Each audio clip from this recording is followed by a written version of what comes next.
Hello friends, welcome back to my channel. আজকে আমি আপনাদের সঙ্গে শেয়ার করব নিরামিষ কচুর ঘন্ট। আমরা প্রায় বাড়িতে সপ্তাহে একটা দিন হলেও কিন্তু নিরামিষ খেয়ে থাকি, এবং ওই নিরামিষের দিনে কি রান্না করব, কিভাবে রান্না করব, এই নিয়ে একটু চাপেই থাকি। তো চলুন আজকে একদম ভিন্নভাবে বানাবো নিরামিষ কচুর ঘন্ট। প্রথমে কড়াই নিয়ে নেব। কড়াইতে দিয়ে দেব পরিমাণ মতো তেল,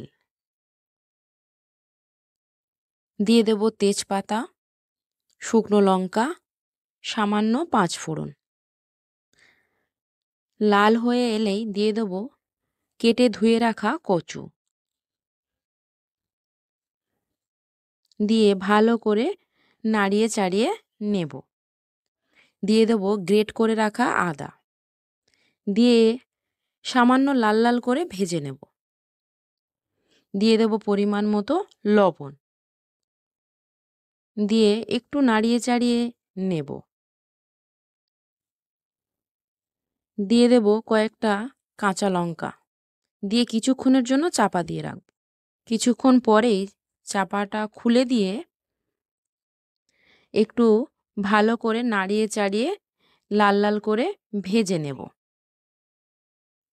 এবং কচু দেখুন হাফ সেদ্ধ আমার হয়ে গেছে। দিয়ে দেব সামান্য জল, দিয়ে ভালো করে নাড়িয়ে চাড়িয়ে নিয়ে ফুটে উঠলেই দিয়ে দেব হলুদ গুঁড়ো, ধনে গুঁড়ো এবং জোয়ানের গুঁড়ো, দিয়ে ভালো করে একটু কষিয়ে নেব। এই জোয়ানের গুঁড়ো দেওয়ার জন্যই কিন্তু কচুর স্বাদ এবং গন্ধ দুটোই পাল্টে যাবে।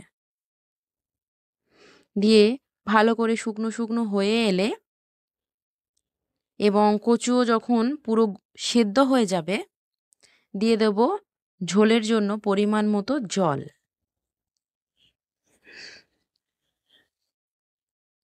জল দেওয়ার পর হাই ফ্লেমে ঝোলটাকে ফুটিয়ে নেব।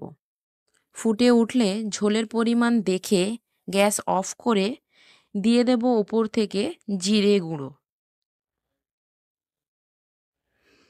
হয়ে গেল আমার নিরামিষের দিনে খাওয়ার জন্য কচুর ঘন্ট।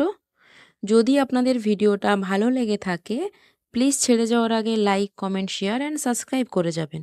Thank you.